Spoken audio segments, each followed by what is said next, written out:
Donc récemment, j'ai été contacté par quelqu'un qui me posait une question. La personne a été avec un homme qui utilisait beaucoup de mécanismes de défense pervers narcissiques, qui ne cessait de la dévaloriser, de l'utiliser, de se servir d'elle, etc. Enfin, elle vivait un enfer. Et puis cet homme a rencontré une autre personne et ça a l'air d'être magnifique entre eux.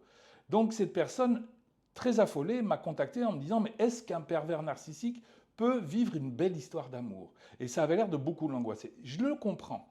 Beaucoup d'entre vous me posent la question, est-ce que j'ai affaire à un pervers narcissique? En réalité, qu'est-ce qui est dit derrière? Parce que, comme je le dis souvent, que l'autre soit pervers ou qu'il ne soit pas pervers, si vous n'êtes pas heureux dans la relation, il suffit de l'arrêter. Ce qui est dit, c'est ça n'a pas marché. Si c'est un pervers, c'est de sa faute. Si ça n'est pas un pervers, c'est de ma faute. On est toujours en train de chercher qui est le coupable. Mais alors imaginez maintenant que vous ayez réussi à déterminer c'est un pervers narcissique, puis votre pervers narcissique s'en va, il rencontre quelqu'un et c'est le bonheur total entre eux. Alors là, c'est terrible. Vous vous sentez dévalorisé sur toute la ligne. Et je pense qu'il est là le fond de la question. Alors, avant de répondre précisément à cette question, j'ai eu besoin de dire, de rappeler qu'est-ce qu'un clivage. Parce que quand on comprend le clivage, on comprend ce qui a pu se passer au sujet de cette personne. Alors, le but de la vidéo fait que la personne qui va l'écouter, celle qui posait la question, va sûrement se sentir déculpabilisée. Mais j'ai presque envie de dire, c'est dommage. N'attendez pas après un thérapeute qui vous déculpabilise, qui vous dise, oui, l'autre est bien un pervers narcissique, ou ce qui s'est passé n'est pas de votre faute. Il faut retrouver à l'intérieur de soi sa sérénité. Et le pervers, on s'en fiche complètement. Il faut se relier à soi-même. Il faut se poser plutôt les questions, me semble-t-il. Est-ce que j'étais bien avec cette personne? Avec qui est-ce que je pourrais me sentir bien? À quoi est-ce que j'aspire? De toute façon, qu'il de l'autre soit heureux ou qu'il ne soit pas heureux, ce n'est pas votre problème. Mais enfin, malgré tout, je suis un petit peu paradoxal, je m'en rends compte. Je vais répondre très précisément à la question qui m'a été posée. Est-ce que quelqu'un de pervers narcissique peut passer de bons moments avec une autre personne? Si oui, pourquoi? Est-ce que ça fait de vous quelqu'un de coupable ou pas? La réponse tout de suite au cours d'un Zoom que je vous avais proposé il y a quelques semaines. Et donc vous allez avoir les débats en plusieurs fois. Là, vous avez la première partie où j'expose qu'est-ce qu'un clivage et qu'est-ce que ça vient faire dans notre relation avec quelqu'un qui emploie massivement des mécanismes de défense pervers narcissiques. Je vous laisse écouter. Au revoir. Donc la question qui est venue, c'est une personne qui se faisait beaucoup de soucis parce que elle avait peur que son pervers rencontre quelqu'un de sympa et tombe amoureux. Donc, je me suis dit que j'allais intervenir ce soir pour répondre à cette personne. Je ne sais pas si elle est là, si elle se reconnaît. Et avant de commencer, je voudrais vous expliquer qu'est-ce que le clivage. Donc, pour vous représenter, qu'est-ce que le clivage? Imaginez, vous êtes en voiture, vous vous faites arrêter par la police. D'accord? Ils vous courent après et vous mettent sur le bas-côté. Pourquoi ils vous arrêtent? Peut-être vous rouliez un peu vite, peut-être que vos phares ne marchent pas bien, peut-être c'est juste un contrôle de routine. À l'intérieur de vous, vous vous dites, mais il m'énerve. Je ne les supporte pas, ces policiers. Ils m'agacent, ils me font perdre mon temps, c'est humiliant, etc. Mais quand vous allez baisser la vitre de votre voiture, vous allez leur faire un grand sourire. Bonjour, monsieur le policier, comment allez-vous? J'espère que vous allez bien. Tout. On entend bien là le clivage entre un moi qui est charmant avec les policiers et un moi à l'intérieur qui les déteste. Alors, dans cet exemple, évidemment, c'est relativement conscient, encore qu'il y a des parts inconscientes, il y a des peurs, il y a tas de choses qui se jouent dans cette scène que je viens de décrire. Mais pour ce qui est du clivage, on s'en rend compte, ce n'est pas inconscient. Mais il existe le clivage normalement est un mécanisme de défense beaucoup plus inconscient. Imaginez par exemple que vous ayez envie de rencontrer quelqu'un euh, de l'autre sexe, en amour par exemple, vous êtes attiré par les femmes ou vous êtes attiré par les hommes, mais en même temps, vous avez à l'intérieur de vous une rancune contre papa, contre maman, contre votre petite sœur ou votre petit frère. Donc, vous allez vous couper en deux. À la fois, vous allez rentrer en séduction avec cet autre, mais en même temps, à l'intérieur de vous, il y a une rancune. Vous l'entendez bien, le clivage? Mais je peux me Oui, permettre? oui, très bien, oui. Ouais. Alors, ça serait quoi la différence entre l'ambivalence et le clivage à ce moment-là? Ouais, Je suis désolé. Oui. Alors, le clivage est peut-être plus du côté de l'inconscient. Moi, je travaille en addictologie avec des patients qui, quand ils ont des cravings, ne savent pas pourquoi. Là, il y a du clivage. oui, oui, oui. Comment ça? je fonctionne comme ça, j'ai tendance à caricaturer pour arriver à comprendre. Ouais. Deux personnalités à l'intérieur de la même personne. Effectivement, quand je me fais arrêter par la police, c'est très conscient. Mais si je vais draguer une femme, je vais être le plus charmant possible. Mais si j'ai des rancunes envers les femmes, peut-être à cause de mon histoire, en même temps, Oui, va se jouer cette c'est rancune. refoulé. Donc, mon objectif au départ, c'est de vous faire sentir ce que peut être le clivage. Pour pouvoir répondre à la personne qui me dit, moi, je suis terrorisé, il m'a dit que j'étais nul, que je ne valais rien. Et maintenant, je le vois avec une autre femme et il a l'air charmant, ils ont l'air de bien s'entendre. Et vraiment, ça la blesse. Pourquoi? Parce que dans cette histoire avec le pervers narcissique, notre désir, c'est de démontrer que l'autre est pervers, parce que si l'autre est pervers, ça veut dire que je ne suis pas une mauvaise personne. En fait, c'est un fonctionnement qui ressemble un petit peu à la perversion narcissique. Donc, c'est beaucoup plus intéressant de se rassurer soi-même sur sa propre personne. Donc, c'est pour ça que je voulais vous raconter une histoire. Je me souviens d'un copain qui avait rencontré une femme mariée, et elle lui disait, avec mon mari, ça ne va pas, on se dispute tout le temps, il m'énerve, etc.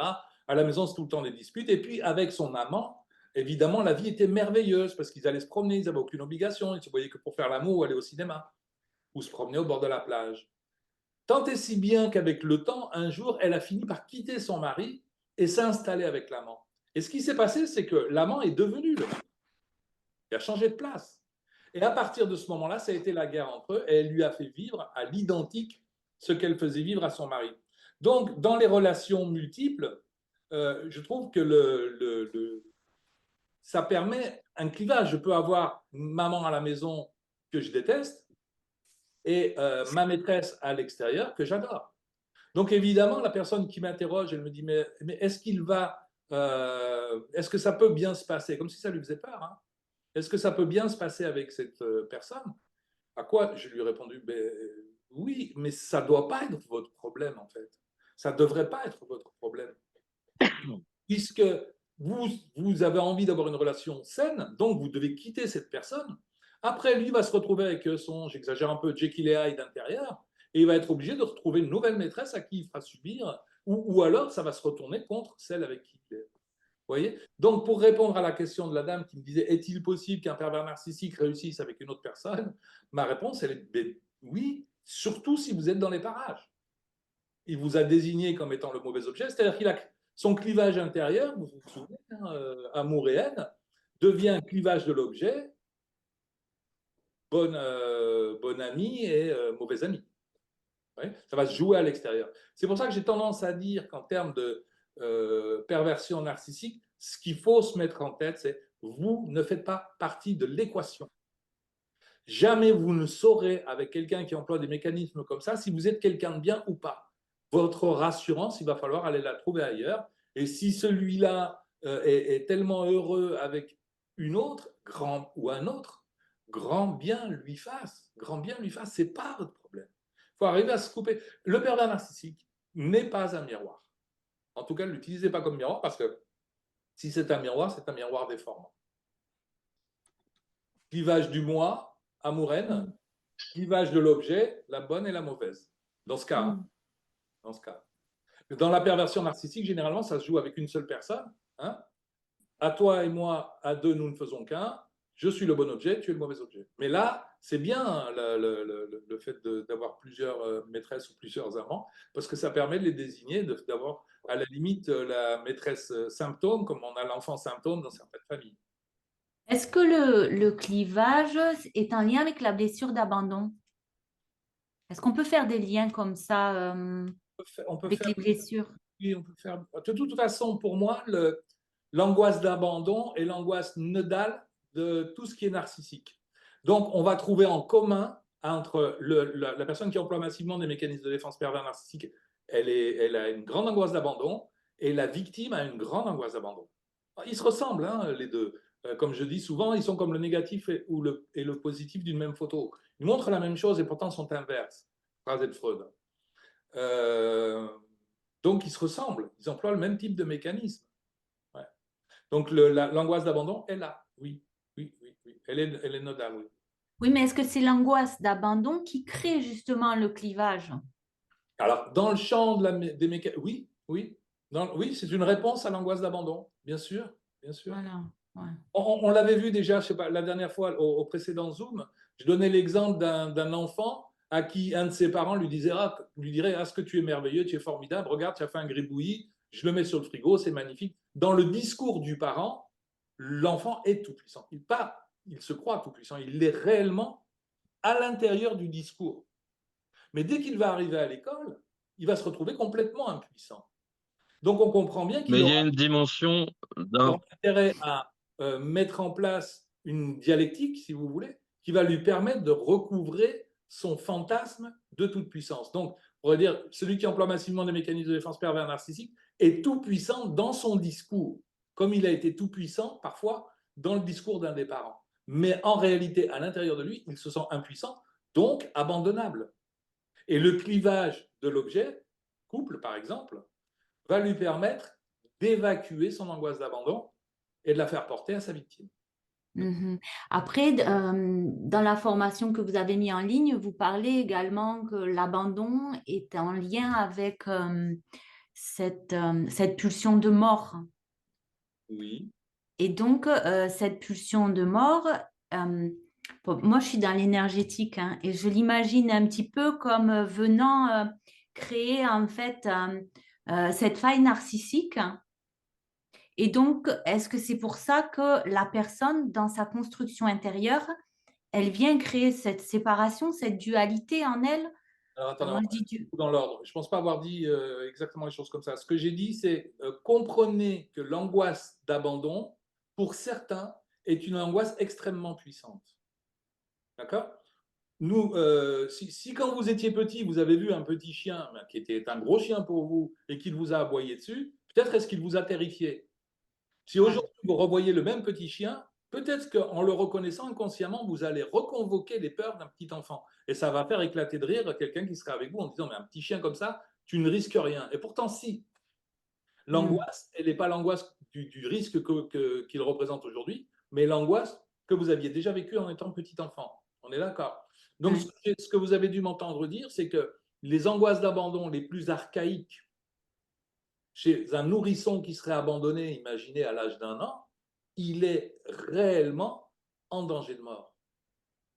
Donc, angoisse d'abandon pour certains, parce que l'angoisse d'abandon, elle dure longtemps dans la petite enfance, hein, mais les angoisses d'abandon les plus archaïques sont synonymes d'angoisse de mort. Et vous entendrez des personnes vous dire, quand l'autre m'a abandonné, j'ai cru que j'allais mourir. Et Mm. certains même vont plus loin, ils mettent en scène et ils se suicident. Pourquoi s'est-il suicidé? Parce qu'il a été quitté par son mari ou parce qu'il a été quitté par sa femme. Vous voyez? Mais Mm. je ne parlais pas de pulsion de mort, hein. Je disais que l'angoisse d'abandon était synonyme de mort pour certains. Après, D'accord. Oui. un enfant de 2-3 ans qui commence à être grand, bien sûr qu'il est terrorisé à l'idée d'être abandonné, mais ça rime déjà moins avec l'idée de la mort. C'est très Mm. inconfortable. De toute façon, l'angoisse d'abandon est très inconfortable. Mais chez certains, l'angoisse d'abandon est moins grave que chez d'autres. Oui, ça dépend comment elle est vécue et l'histoire de chacun. Et à quel âge elle s'est mise en place, hein? Ah, d'accord. Ouais. Le Mm. petit nourrisson d'un an, mais même quelquefois un petit peu plus jeune, elle n'a pas été rassurée. À ce moment-là, il va dégager une angoisse assez terrible à l'idée d'être abandonné. D'accord. Donc, plus ça se joue petit, plus elle est...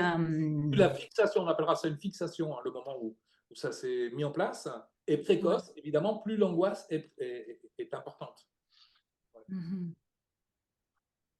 Mais bon, l'idée d'être abandonné, ça fait peur à tout le monde de toute façon, hein. Imaginez que demain, vous deveniez le paria et que dans la ville, on n'a plus le droit de vous parler. C'est plutôt désagréable, quoi. Enfin, peu de gens qui ont envie de vivre ça. Donc l'angoisse d'abandon, elle nous regarde tous.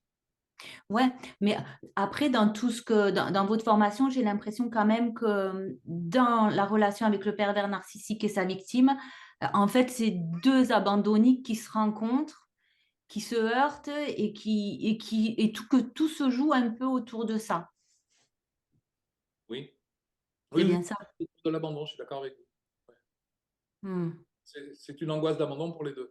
Et souvent, on rencontre des gens souvent la personne qui emploie massivement des mécanismes de défense pervers menace l'autre. Si tu ne réponds pas à mon désir, je finirai par t'abandonner. Ouais. C'est souvent la menace.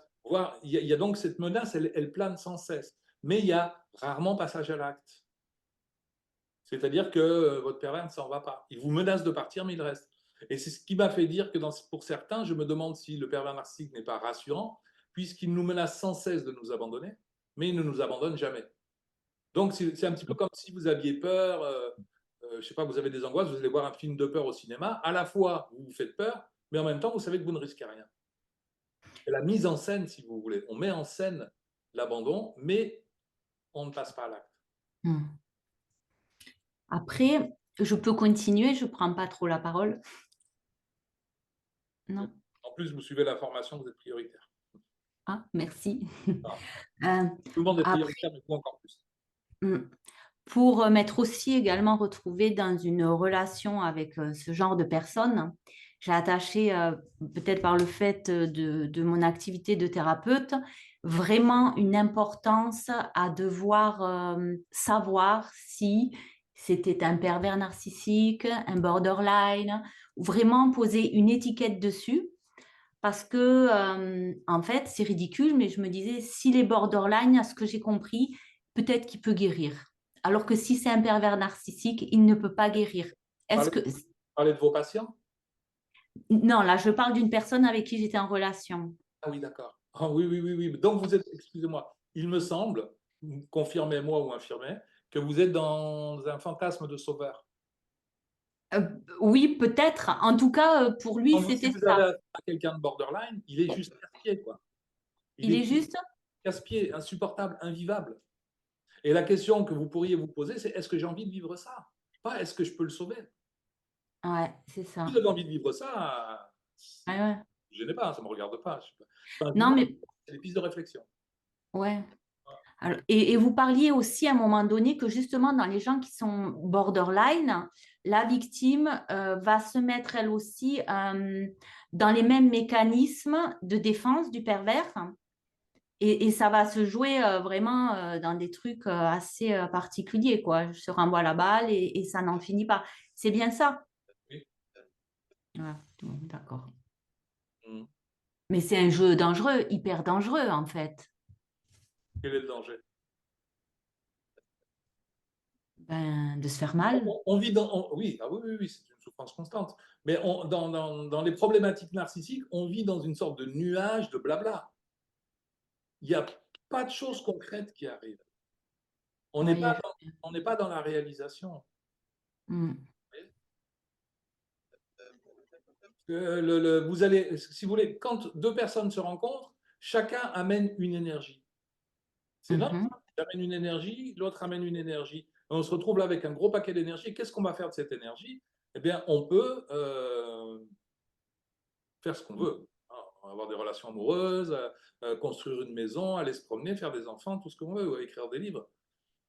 Mais dans ce type de relation, vous allez amener une énergie et l'autre n'en amène pas. Et non seulement il n'en amène pas, mais il va même critiquer votre énergie. C'est ça la pulsion de mort. La pulsion de mort, ce n'est pas la peur de la mort. La pulsion de mort, c'est j'amène pas d'énergie, je mange la tienne. Ouais.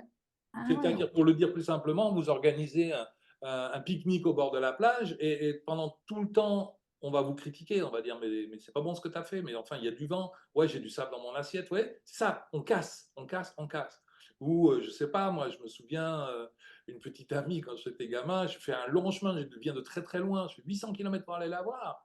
Et à un moment donné, je l'appelle, je lui dis je vais arriver, je lui dis mais peut-être j'irai me promener en forêt. Et là elle me dit ouh là là, quand j'arrive. Comment ça, tu as envisagé d'aller en forêt? C'est donc bien la preuve que tu ne m'aimes pas. Et je me suis fait pourrir, alors qu'elle n'avait pas bougé ses fesses de sa chaise. Et moi, je venais de faire un chemin énorme. Alors, j'étais en train de me montrer à quel point je l'aimais. Et elle n'avait retenu qu'une chose, c'est que j'avais pensé aller me promener à un moment donné et que c'était bien la preuve que je ne l'aimais pas. Donc, on appelle ce mécanisme de défense l'annulation. C'est-à-dire, vous amenez des choses et l'autre, il l'annule. Jean-Charles, pardon, comment ça s'appelle? J'ai pas compris le mot. Annulation. L'annulation, oui, tout simplement. Merci. Oui, non, mais c'est pas vrai. Je suis désolé. En même temps, je repense. L'annulation, c'est un mécanisme de défense obsessionnel. Non, c'est pas ça. J'ai dit une bêtise. Mais On parlait. Pardon? Ok. Ouais, on parlait de la plage. Mais il y a quelque chose qui m'a toujours étonné, c'est qu'il y a un âge, je ne sais pas quel âge c'est, 3 ans, 4 ans, où un enfant, quand il va rencontrer le château de sable construit par un autre enfant, il va le piétiner. Enfin, moi, c'est ce que j'ai observé. Ouais, souvent. Et il y a un âge comme ça. Regardez Poutine. Peut-être que je me trompe, je Non, sais mais pas. c'est ce que fait Poutine, non? Poutine, il est Oui, un voisin qui a un pays. alors, et du coup, je me disais concernant tout ce dont on parle, il y a une polarité qui est l'angoisse d'abandon, sans doute, mais il y a aussi peut-être une autre polarité qui est de l'autre côté d'un ou toi ou moi, c'est-à-dire l'autre me mange ou Il ne peut je exister, le mange, pas quelque chose comme ça. il ne peut exister que moi. Oui, voilà, Ouais. enfin, ou toi ou moi. C'est-à-dire parce que l'autre peut me détruire aussi. Un fantasme de toute puissance. Donc Ouais. ça répond bien à la question. Moi, j'ai entendu cette dame, elle était extrêmement angoissée à l'idée qu'une autre aurait pu être préférée, ce qui venait confirmer que toutes les négativités qu'elle avait reçues de la part de son compagnon étaient réelles, puisqu'il était capable d'aimer ailleurs. En fait, pas du tout. Pas du tout. Ça démontre qu'un clivage. Et croyez-moi, si elle s'en va, ce que je lui souhaite, eh bien, ce clivage va se jouer avec autrement et avec quelqu'un d'autre. Il y a quelque chose de l'ordre de je n'existe plus dans ce qui est ressenti par cette dame, la peur de ne plus exister dans les yeux de l'autre. Oui. Oui, d'être le mauvais objet. D'être le mauvais objet. Si je ne suis pas suffisamment bon, on ne va pas vouloir me garder. Oui, d'être le mauvais objet. Ouais. Abandonnable, entre guillemets. Je dois faire mes preuves, prouver à tout le monde que je suis suffisamment bon pour qu'on ait envie de me garder. Ouais. De toute façon, la victime doit faire un travail sur elle-même, c'est certain. C'est certain. Ah bah oui. Hein? On doit se soigner, non pas de son pervers, comme je l'entends parfois, mais de son besoin d'avoir une image suffisamment bonne, de son angoisse d'abandon. Voilà. Soyez abandonnable. Et puis, je le démontre toujours. Là, il faut que je fasse une exception pour les enfants, parce que j'ai des personnes parfois qui m'ont dit, moi, j'étais abandonné par mes enfants du fait de mon conjoint. Ça, c'est une autre histoire. Mais dans les relations amoureuses, tout abandon est forcément une bonne nouvelle. Hein. L'autre, ça aurait été dommage qu'il reste. Vraiment, ça aurait été dommage.